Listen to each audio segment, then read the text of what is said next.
ya di film memang seram dan kejadiannya seperti itu, tapi apa yang kita ceritakan tuh sebenarnya nggak ada apa-apanya dari apa yang mereka temukan pada kehidupan nyatanya. Itu pas dengar kita semua merinding. Ketemu sama artis-artis senior ini kan kayak Prilly, Laura gitu kan. Gimana nih cara Yayas membangun chemistry dengan pemain lain, termasuk juga dengan direktornya? Dan semoga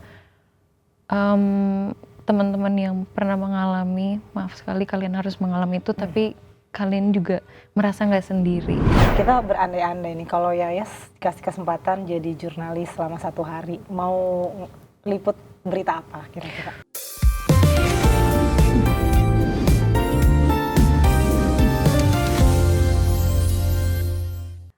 Halo Okezoners, welcome to Perspektif bareng gua Fitri Ramadhani. Dan hari ini kita kedatangan seorang artis muda yang sangat berbakat yang mau cerita soal film terbarunya dan juga bagaimana perjalanan karirnya. Langsung aja, Yasamin Jasem. Halo, Hai Kak apa Fitri, kabar? baik. Kak Fitri apa kabar? Alhamdulillah. Berarti aku panggilnya apa nih? Yayas boleh. Yayas ya, oke.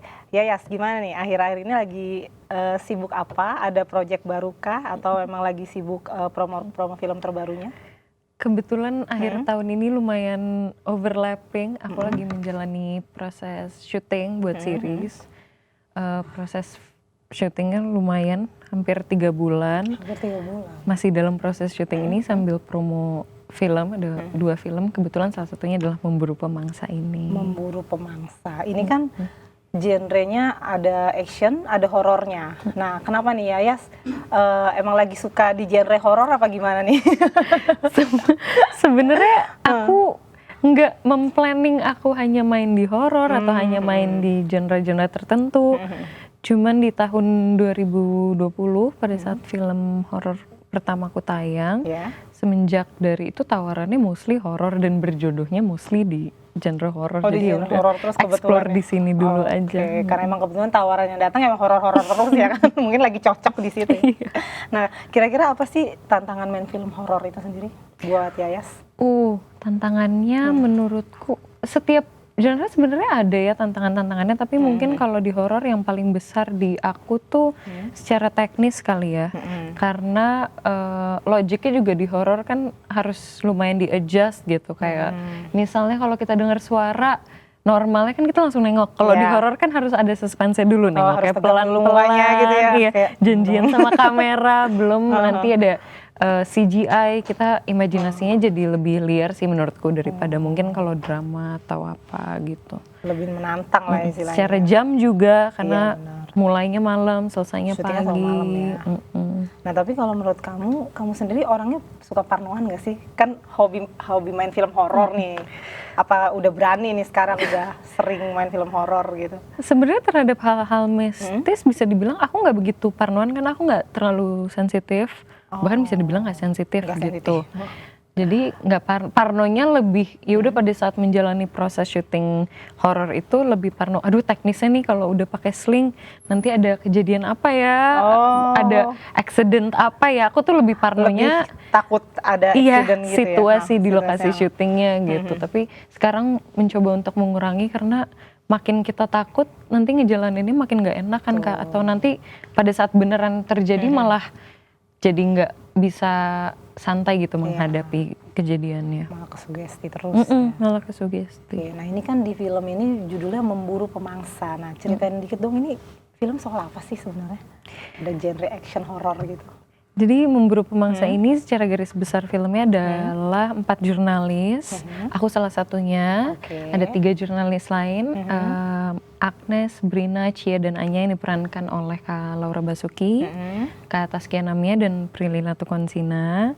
Kita berempat ini jurnalis yang kebetulan sedang mencari berita apa nih yang bisa kita angkat ya gitu. Karena kebutuhan dari medianya, kita kan homeless media ceritanya. Apa nih media yang bisa kita angkat yang nggak hanya viral tapi memang bisa membawa impact gitu. Kebetulan kita dapat satu berita yang cukup menurutku sangat baik untuk diangkat gitu, harus dibawa awareness-nya, yaitu pedofil Wow. kekerasan pada anak gitu, penculikan anak. Dan akhirnya dari yang awal kita hanya mencari berita, pada saat kita dapat beritanya, oh ini memang harus kita bawa awareness ini, dan akhirnya kita jurnalisnya juga turun lapangan dan memburu si pemangsanya ini. Oh, gitu. jadi pemangsa di sini si predator anak itu. Betul. Oke, seru banget nih kayaknya. Nah, kalau misalnya di film ini bisa diceritain nggak karakter Yayas tuh seperti apa sih? Kan tadi ada 3 jurnalis ya. Ada 4. Ada 4. Nah, Yayas sendiri karakternya kayak gimana di antara jurnalis yang lainnya? Aku sebagai Anya ini yang paling muda secara umur dan secara pengalaman kerja di media tersebut. Aku researcher yang kebetulan juga suka membaca soal konspirasi teori, demonologi, memang suka baca ke hal-hal itulah gitu, yang kebetulan bisa digunakan sebagai informasi yang dapat membantu proses investigasi kita gitu. Jadi 4 jurnalis ini variatif secara umur, juga job desk-nya, ada yang campers, ada yang pimpinan redaksi, ada yang reporter gitu. Jadi kita berempat bergabung dan solve the case gitu. Nah, yang bikin Yayas tertarik menerima peran ini apa tuh? Sebenarnya pada saat awal ditawarin, Umay, director kita, Umay Shahab, itu ngasih tahu garis besar ceritanya ada 4 jurnalis yang akan mengungkap case gitu. Pada saat itu belum spesifik apa case yang mau diangkat. Ini awal tahun lalu, proses filming syuting ini kan di akhir tahun lalu. Jadi memang cukup panjang prosesnya gitu sampai akhirnya kita syuting dan reading. Sebenarnya dari konsep 4 jurnalis mengungkap case, lalu ada actionnya, menurutku nggak ada alasan untuk menolak sih, karena walaupun horor, tapi portion horor di sini bisa dibilang lebih sedikit dari horor-horor aku sebelumnya, lebih banyak action dan investigasinya, crime-nya gitu. Crime-nya, dan tertarik aku, di situnya. Betul, dan aku suka banget nonton dokumenter crime. Jadi pada saat ditawarin, betul, jadi mau deh gitu, ayo gitu. Dan ensemble cast sama 3 wanita-wanita keren ini kan kapan lagi gitu kan dapat tawaran ini. Nah itu kan tadi yang kamu bilang kan ketemu sama artis-artis senior ini kan kayak Prilly, Laura gitu kan. Gimana nih cara Yayas membangun chemistry dengan pemain lain, termasuk juga dengan direktornya Umay? Kalau Umay ini kan bukan yang pertama kali aku kerja bareng. Kita juga umurnya nggak begitu jauh, jadi ya selayaknya Gen Z kalau ketemu ya udah memang cara kerjanya ya udah seru-seruan, banyak mungkin untuk bertukar pikiran juga lewat mungkin inside jokes atau lewat memes, atau misalnya kita lihat ada berita apa yang bisa kita kirim di grup WhatsApp gitu dengan cast yang lain. Sama Kak Taskia juga ini bukan project pertama, jadi kita di luar set udah seperti kakak dan adik, kita best friend gitu.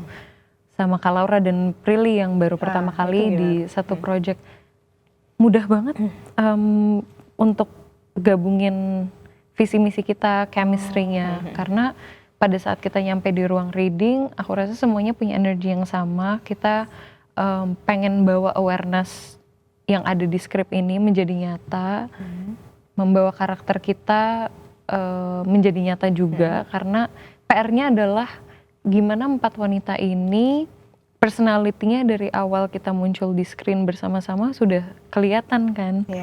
Itu yang menjadi PR, tapi surprisingly pada saat menjalani proses reading, semuanya fokus sama karakter masing-masing, ngobrol, terus pendekatannya kita suka jajan, jadi pesen-pesen makanan online, terus ayo kita makan nih bareng, jajan-jajan bareng. Gitu artinya nggak ada kendala tertentu untuk membangun chemistry, emang udah asik semuanya lah ya, emang udah sama-sama fokus pengen bikin film ini menarik gitu kan. Menariknya karena semuanya pada saat ketemu udah jujur, nggak ada yang ditutupin. Nah, penting sih. Iya, dan menyenangkan gitu. Ya, suasana yang dibangun tuh udah fun dari awal. Betul, jadi dari awal ketemu kita udah saling ngerti, dia memang seperti ini, cara dia selesai dari set atau setelah menjalani scene yang capek, cara copingnya kayak gini, kalau dia kayak gini, jadi udah hafal. Nah ini kan memerankan sosok jurnalis, nah kamu risetnya sendiri gimana tuh Yayas? Apa benar-benar ketemu jurnalis sungguhan, nanya-nanya, terus lihat mantau cara kerjanya atau gimana? Jadi dalam penulisan skripnya juga Umay dan tim Sinemaku dan tim penulis dibantu banyak sekali pihak gitu, ditemani oleh memang jurnalis juga Komnas Perlindungan Perempuan dan Anak gitu. Di sini kan banyak sekali aktor-aktor anaknya juga, mereka didampingi sama psikolog anak juga dalam proses readingnya. Jadi memang banyak sekali yang membantu dalam proses penulisan cerita gitu. Lalu pada saat kita reading, kita diberi kesempatan untuk datang ke media pada saat itu soal karakter kita, begitupun situasi yang ada di skrip. Kiranya kalau memang terjadi di dunia nyata, apakah akan seperti ini atau adjustment yang perlu kita lakukan di set gimana ya supaya terlihat real gitu memang yang kita hadapin sesuai sama di lapangannya. Sampai riset ke situ ya. Nah, setelah kamu main di film ini nih, Yayas merasa ini nggak pandangannya sedikit berubah melihat bagaimana cara seorang jurnalis mengungkap fakta seperti itu? Ada nggak perubahan pandangan itu? Ini baru kita bahas gitu dengan beberapa cast. Kita jadi lebih salut sih ngebayanginnya gitu.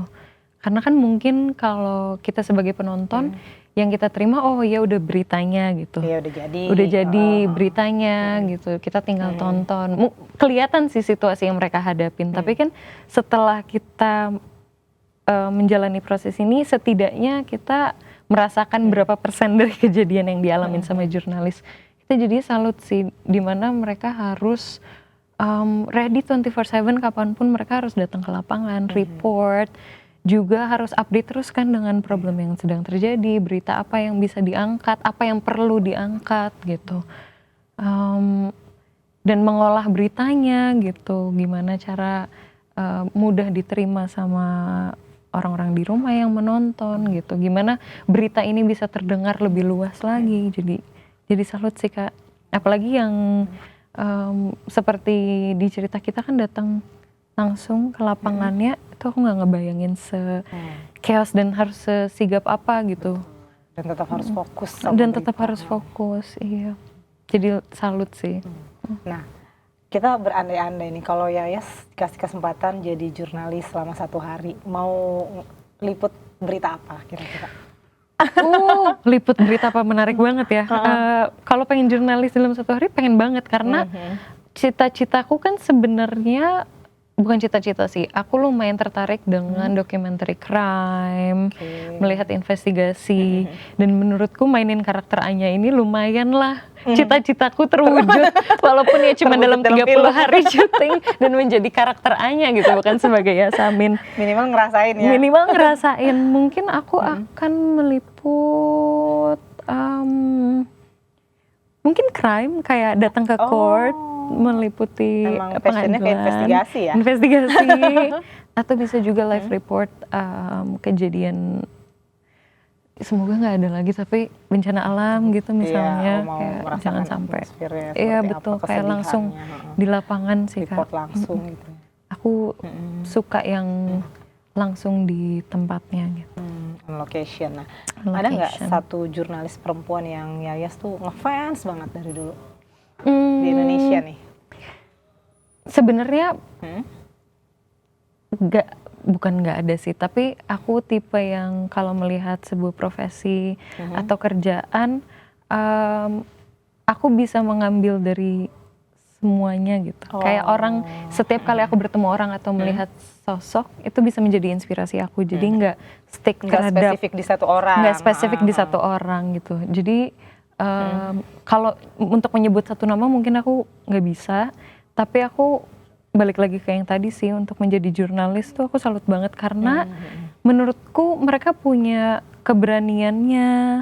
Karena kan untuk mengungkap berita atau memberitakan sesuatu itu kan resikonya juga banyak ya, nggak sekedar besar sekali gitu. Nanti juga ada di filmnya gitu, dengan kita memberitakan satu topik aja tuh resikonya besar sekali gitu, ancaman dari mana-mana. Gimana yang setiap hari kalian harus terus melibatkan mungkin banyak sekali pihak gitu yang nggak suka, timnya besar gitu. Besar juga. Jadi iya sih, aku pengen punya keberaniannya itu untuk kalau aku rasa memang apa yang perlu aku bahas, yaitu harus aku omongin aja gitu. Aku merasa itu juga mungkin yang tadi aku lumayan setelah masuk dalam project ini, untuk menjadi lebih berani aja kalau aku merasa itu memang benar, aku sebutin aja, keluarin aja apa yang ada di pikiranku selama tidak merugikan orang lain atau tidak menyakiti orang lain gitu. Yang penting fakta gitu kan. Sudah ini sebenarnya udah mulai ini nih kayaknya aura-aura jurnalisnya. Kayak kalau nggak jadi artis jadi jurnalis. Sebenarnya pengennya penjual bunga tapi menarik juga ya. menarik juga. Mungkin penjual bunga yang intel juga. Udah mulai berimajinasi sambil memantau ya kan.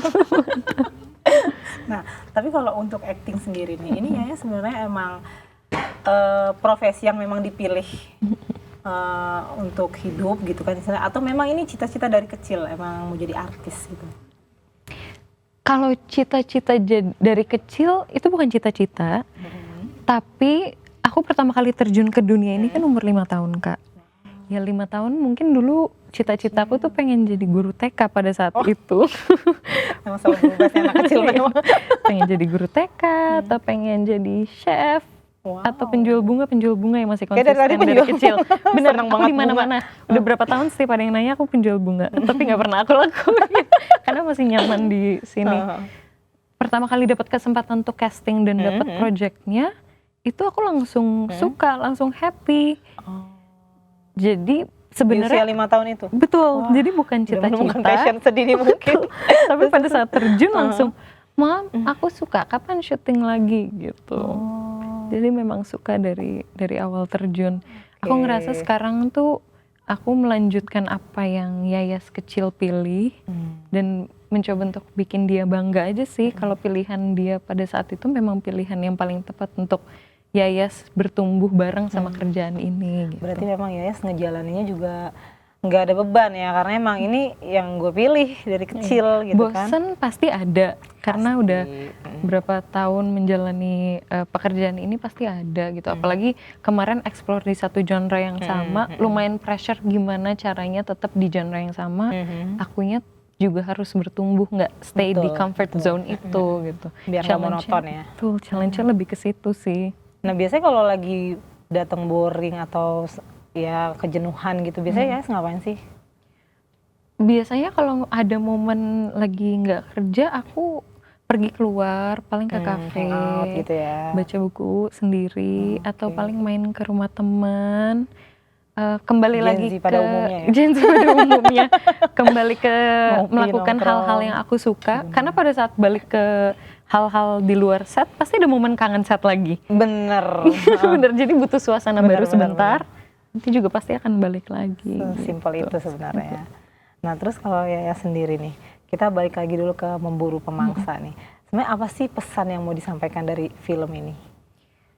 Jadi film ini awalnya dari keresahan Umay, yang menjadi keresahan kita semua juga pasti sebagai orang dewasa, melihat maraknya berita-berita kekerasan pada anak, penculikan anak, pedofil juga, dan yang terjadi kebanyakan dari orang-orang sekitar gitu kan, orang terdekat. Jadi apa ya, pengen bawa awareness aja. Kalau dari aku melihatnya adalah anak-anak kan harusnya banyak waktu untuk explore, untuk mencoba banyak sekali pengalaman, main keluar, terus juga berpergian. Tapi kalau kita tidak bisa memberikan ruang yang aman, tidak bisa menjadikan mereka safe untuk bisa explore, itu kan sedih banget kan. Dan yang aku lihat dan mendengar, pelakunya sekarang bukan hanya orang dewasa tapi anak-anak juga bisa melakukan. Yang aku percaya pasti mereka melihat contohnya dari orang dewasa dan kurang pengawasan juga. Kurang pengawasan dan pasti dari orang terdekatnya kan gitu. Itu yang bikin kita sedih banget gitu. Jadi kita mencoba untuk membawa awareness semoga dengan media film ini bisa di-reach lebih banyak orang, dan setelah menonton bisa jadi bahan diskusi mungkin orang tua gitu, gimana sebaiknya untuk menjaga anak-anak lebih lagi, dan kita juga menjadi contoh untuk generation kita sebelumnya untuk menjadi manusia yang bisa memberikan keamanan untuk orang lain, untuk anak-anak di sekitar kita gitu sih Kak. Tapi ada ini nggak sih di film ini, ada unsur-unsur yang diambil dari misalnya ada case yang terinspirasi dari kisah nyata atau gimana gitu? Mungkin nggak spesifik, Nggak spesifik ya. tapi aku percaya pasti dan memang banyak yang bikin lumayan kaget dan sempat kita bahas adalah pada saat kita mulai mempromosikan promo kita mulai naik, kita juga melihat sekarang banyak sekali berita-berita yang terungkap gitu. Kejadian ini makin sering terjadi gitu. Aku nggak tahu ya, mungkin dari dulu sebenarnya memang banyak. Tapi dengan sekarang kita dengan mudah media sosial, digital, jadi banyak yang lebih berani dan lebih cepat untuk memberitakannya gitu.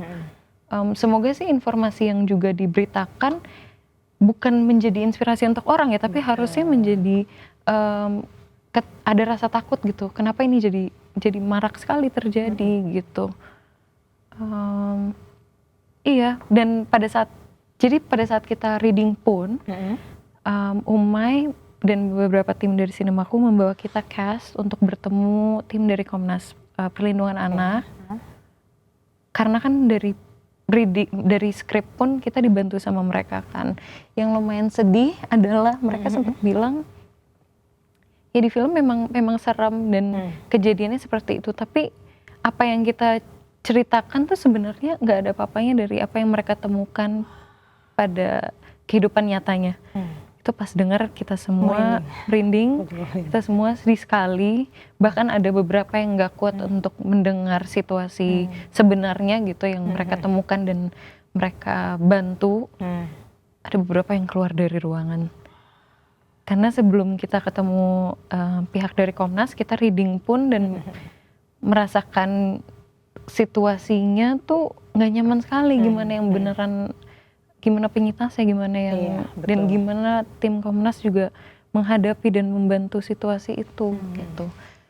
Kebetulan juga akhirnya dari tim Sinemaku dan Memburu Pemangsa bikin website memburupemangsa.com. Di situ ada nomor-nomor hotline yang bisa dituju untuk penyintas, dan semoga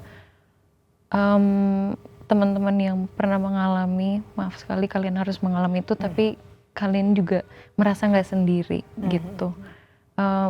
Jadinya pada saat ngejalanin karakter ini, rasanya kita mewakilkan orang-orang yang mungkin nggak bisa langsung ketemu sama pelakunya, atau mungkin nggak bisa ngomong langsung sama pelakunya. Kita kan menyalurkan emosi itu gitu dalam bentuk film ini. Kita jurnalis yang langsung ketemu, dan kebetulan ada porsi actionnya untuk langsung ketemu dan menyerang si pemangsanya itu. Berarti dalam proses film ini juga melibatkan tadi kan Komnas Anak dan segala macam, ikut mendengarkan kisah-kisah aslinya yang ternyata lebih menyedihkan dari yang digambarkan di film ini. Iya, kita jadi mendengar gimana cara mereka membantunya gitu. Tentunya banyak menyisakan trauma yang cukup mendalam buat para penyintas yang masih anak-anak ini ya. Artinya film ini tuh sebenarnya ingin membuka awareness juga. Betul. Dan juga menguatkan para penyintas seperti itu. Oke, nah kalau untuk Yaya sendiri nih, ketika menjadi seorang artis, siapa yang paling menginspirasi nih? Baik dalam karakter dan juga aktingnya gitu. Kayaknya masih nyambung sama yang tadi kan. Setiap orang yang aku temuin itu bisa menjadi inspirasi gitu. Karena cara kita ngobrol sama orang itu kan nggak hanya kita jadi belajar sama orang yang kita lagi ajak ngobrol, kita juga jadi mengenal diri kita. Oh, kalau kita ketemu orang yang cara ngobrolnya seperti ini, cara kita menghadapinya normalnya gimana ya, refleks badan kita gimana, tapi sebaiknya bisa lebih baik lagi nggak cara kita menyikapinya gitu. Begitupun kan kalau kita memainkan karakter pasti banyak sekali layernya, banyak sekali bentuk-bentuknya, mungkin yang pernah kita temuin atau belum kita temuin. Jadi setiap kali kita ketemu orang itu bisa menjadi inspirasi sih gitu. Begitupun aktor, kayak kalau lagi nonton, oh aku suka banget karakter dia di sini. Mungkin bisa jadi inspirasiku kalau aku dapat karakter yang mirip, mungkin bisa aku ambil, terus aku campur sama apa yang bisa aku kasih lebih dan apa yang limitasi aku, itu kan bisa menjadi sesuatu yang baru gitu. Semoga. Jadi bertemu siapapun bisa diambil ilmunya lah istilahnya gitu ya. Jadi semua adalah inspirasi. Kayak kita misalnya naik kereta, kita bisa memperhatikan orang yang naik kereta itu kan, ada yang pulang kerja, ada yang memang cuma menuju satu tujuan aja, di rumah sakit banyak sekali yang bisa kita lihat, di bandara. Jadi setiap kali tempat yang aku kunjungin pasti kadang-kadang suka aku lihat apa sih yang lagi yang lagi orang-orang hadapin, atau apa yang sedang dia tutupin, atau apa yang lagi dia rasain pada saat itu gitu. Oke, jadi mempertajam intuisi ya. Nah ini kan di film Memburu Pemangsa ini kan Yayas banyak beradu peran dengan senior istilahnya. Kesan-kesannya gimana nih? Ada beban gak sih kayak, aduh, tapi tadi kan dibilang asik semua lah ya. Asik semua, tapi pasti beban dalam setiap proyek kayaknya, atau setiap kerja kita tuh punya pressure dari diri kita untuk diri kita sendiri kan. Kadang-kadang bukan dari orang lain, kita aduh gimana cara menyimbanginya, atau gimana cara kita perform ya gitu. Akhirnya aku percaya kita datang kerja untuk bukan memuaskan orang-orang di sekitar kita, tapi untuk bikin kita happy. Karena kalau kitanya happy dan kitanya puas sama performance kita dan gak overthinking, pastinya orang juga bisa merasakan energi, vibes itu dari kita gitu. Dan ya gak overthinking aja sih, dan jadinya receive gitu. Misalnya lawan main kita memberikan energi yang sebagus itu, sebaik itu, berarti kita harus reaktif aja gitu. Oh mereka ngasih segitu, oke kita terima, nanti keluarnya kayak gimana jangan dipikirin, kita main aja bareng-bareng, trust each other gitu, kasih yang paling baik pada saat itu. Jadi mencoba untuk nggak overthinking sih, dan untungnya memangnya semuanya juga seru sih. Iya, chemistry-nya jadi kebangun ya. Nah kalau part paling sulit di film ini apa? Part paling banyak sekali challenge yang diberikan Uma ya, sangat di luar sama kehidupanku asli. Di karakter ini aku ada adegan bawa motor. Aslinya bisa kan bawa motor? Bawa motor bisa, tapi nggak lancar. Dan waktu itu latihannya langsung matic. Ini ada giginya, panik, sulit. Panik motornya juga berat. Jadi dan harus bonceng Prilly. Mungkin kalau sendiri aja nggak setakut itu. Ini bawa orang nih, kalau terjadi apa-apa gimana. Walaupun dikasih waktu latihan yang cukup lama lah, sekitar 2 minggu dan lumayan intens. Setiap reading pasti 30 menit sampai 1 jam setelahnya aku ada latihan motor. Juga aku harus berdekatan sama properti, ada microfilm. Ngeri juga. Itu wah kayaknya udah susah ditemukan microfilm ya, nggak tiba-tiba kita pergi kemana ada alat microfilm itu kan gitu. Jadi latihan on set. Juga mungkin porsi actionnya paling banyak dari yang pernah aku dapetin sebelumnya. Walaupun berat nggak sih porsi actionnya? Sebenarnya porsi actionnya nggak berat di aku, beratnya di Kataskia, karena memang ceritanya di karakternya pun ada basic Muay Thai-nya. Gitu. Muay Thai. Kalau aku dan Prilly kita sebenarnya lebih ke ya udah karena adrenalin, karena situasinya mengharuskan kita untuk melawan, ya kita lawan dengan sebisa kita aja. Jadi secara form mungkin nggak seindah itu, nggak sebagus itu, nggak superhero itu, tapi ya memang karena situasinya aja sih. Jadi kita berantem karena situasional gitu. Itu tapi latihannya cukup panjang, sekitar 1,5 bulan lah. Itu latihan untuk actionnya? Latihan, iya, pemanasan, semuanya. Juga bentuk-bentuk actionnya, safety-nya, gimana jatuh yang safety, gimana mukul yang safety. Betul Kak, ya? karena refleksnya kalau kita jatuh kan, ya udah kita nahan. Nah itu kan bisa cedera gitu. Gimana bentuk jatuhnya supaya menghindari cedera itu. Dan memang pada saat proses syuting ini, aku nggak ada cedera sama sekali. Oke. Nah ini genre horor nih, biasanya ada horor-horornya, kalau ini aman ya? Aman. Di akunya aman, mungkin di kru dan cast ya ada beberapa, tapi kan resikonya memang di action. Tapi sangat minim karena ya karena kita udah pemanasan, banyak latihannya Itu gitu. kuncinya ya, banyak latihan. Nah kalau Yaya sendiri nih untuk ke depan nih, apa yang sedang ditarget atau punya capaian apa ke depan? Pencapaian, pastinya tetap berkarir, lebih terbuka lagi, mencoba banyak kesempatan lagi untuk nggak lebih takut untuk ngambil resiko kayaknya. Karena kan aku kemarin mungkin kayak pertimbangannya jadi lebih panjang, lebih banyak. Sekarang pun iya, tapi lebih percaya aja sama diri sendiri. Terus mungkin juga kalau misalnya ada project yang memang mau dan merasa sanggup, lebih berani ambil aja gitu. Mungkin secara genre juga lebih eksploratif. Senang kali ini dapat series yang drama. Semoga kedepannya bisa dapat genre-genre yang lebih seru lagi kali ya. Lagi lebih mau coba explore. genre apa nih nextnya? Mungkin full action Full? bisa, atau sebenarnya cita-citaku tuh pengen fantasy Kak, kayak semacam Narnia, Alice in the Wonderland. Kayak musikal gitu kan? Film musical juga aku sebenarnya suka walaupun aku malu nyanyi. Tapi aku tertarik. Tapi cocok sih Tapi aku bunganya. tertarik. Gitu Oh, sih.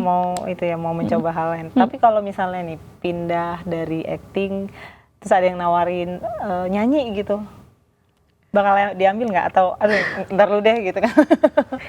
Aku tidak menutup kemungkinan, mungkin bisa Oke. saja. Emang suka nyanyi juga? Buat sendiri, aku sempat mengisi beberapa soundtrack projectku Nah, kan itu Kak, bisa. tapi kan itu di studio dan bisa diulang. Kalau off air, bener aku karena Agak terlalu nyaman ngobrol di depan kamera, kalau ketemu orang asli demam panggung. Gitu. Beneran demam Kak, badanku panas gitu. Serius? Beneran kalau di atas panggung. Jadi selama nggak perlu dilihat banyak orang, mungkin aku masih nyaman. Mungkin latihan pelan-pelan. Pelan-pelan. baru Tapi nggak mungkin menutup bisa kemungkinan misalnya ada yang nawarin nyanyi, ya udah coba. nggak mumpung menutup masih muda kemungkinan. kan. Kayak kemarin juga sempat tertarik mungkin punya bisnis apa, bikin apa gitu, sempat tertarik juga. Lagi rencana juga mau bikin bisnis. Bercita-cita. Cita-cita apa tuh, bisnis apa tuh Ki? Aku tertarik membuat aksesoris. Aku tuh sebenarnya tertarik dengan sesuatu yang homemade, yang handmade Iya, gitu. iya, Mungkin aksesoris, mungkin bisa jadi pottery, belum spesifik karena lagi menjalani proses syuting yang panjang dan juga promo kan. Jadi belum ada waktu untuk duduk dan memikirkan, tapi semoga bisa ada kegiatan lain yang bisa aku lakukan gitu. Jadi kalau lagi nggak syuting masih bisa kayak ngutak-ngatik apa gitu. Apa gitu diutak-atik. Bisa diutak-atik. Tapi kalau kan ya masih muda nih, ada nggak cita-cita lain yang juga, biasanya kan kita masih suka berubah-berubah nih, ada nggak cita-cita lain yang kayaknya di masa depan gue mau mencoba bidang lain atau hal lain gitu, ada nggak kepikiran Mungkin untuk kalau saat ini gitu? mencoba bidang lain, aku nggak melihat aku pindah terlalu jauh gitu. Kalaupun memang aku melakukan sesuatu yang berbeda, tetap pekerjaanku full time-nya adalah aktor gitu. Tapi karena emang udah passionnya di sini. Karena ya. udah passionnya di sini, udah nyaman di sini mungkin ya gitu. Cuman mungkin ya itu kayak tadi nambah-nambah ya hobi-hobi, side job lain, bisnis. Karena menjadi aktor kan juga butuh pengalaman yang banyak gitu kan untuk mainin karakter, dan biar nggak muter-muter di pekerjaan yang sama, kayaknya butuh apa ya yang bisa untuk aku balik lagi menjadi Yasamin, mungkin bahasa mudahnya gitu ya. Setelah mainin karakter, apa ya yang bisa bikin aku jadi ini Yasamin yang dilakukan sama Yasamin gitu. Ada nggak aktor atau artis yang pengen banget nih collab gitu kan, atau main di satu project film yang sama gitu? Salah satunya tuh Kak Laura sebenarnya. Wah, udah tercapai Udah tercapai dan seneng banget bisa ketemu Kak Laura dan berinteraksi sama Kak Laura. Iya, apa ya, Kak Laura presence-nya menurutku kelihatan kayaknya menyenangkan, baik. Semua karakter yang dia mainin juga selalu berhasil gitu dimainkan. Aku juga selalu terbuka dengan, aku seneng ketemu dengan orang baru dan kerja sama orang baru. Jadi yang belum pernah kerja pun dan yang udah pernah kerja pun I'm always open untuk kerja lagi atau ketemu. Karena aku percaya setiap project dan karakter kan punya jodohnya masing-masing gitu. Jadi pada saat aku masuk ke project apapun, aku selalu ready untuk apapun kesempatan yang diberikan kepada aku gitu. Jadi ya. Oke, terakhir nih, kenapa masyarakat atau orang wajib nonton film Memburu Pemangsa?